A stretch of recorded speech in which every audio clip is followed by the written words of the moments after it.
நாம் தேவனுடைய ஆலயமாய் இருக்கிறோம்.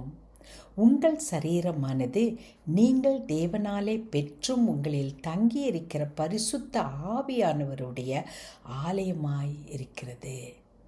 1 கொரிந்தியர் 6:19 நம்முடைய சரீரம் தேவனுடைய ஆலயமாய் இருக்கிறது. நாம் தேவனுடைய பிள்ளைகளாய் இருக்கும்போது பரிசுத்த தேவன் பரிசுத்த ஆவியினால் நம்மை நிரப்புகிறார்.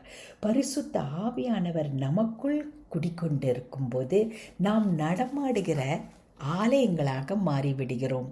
நாம் எங்கு சென்றாலும் பரிசுத்த ஆவியானவர் நமக்குள்ளே வாசம் செய்வதால் இயேசு கிறிஸ்துவை பிரதிபலிக்கிறோம்.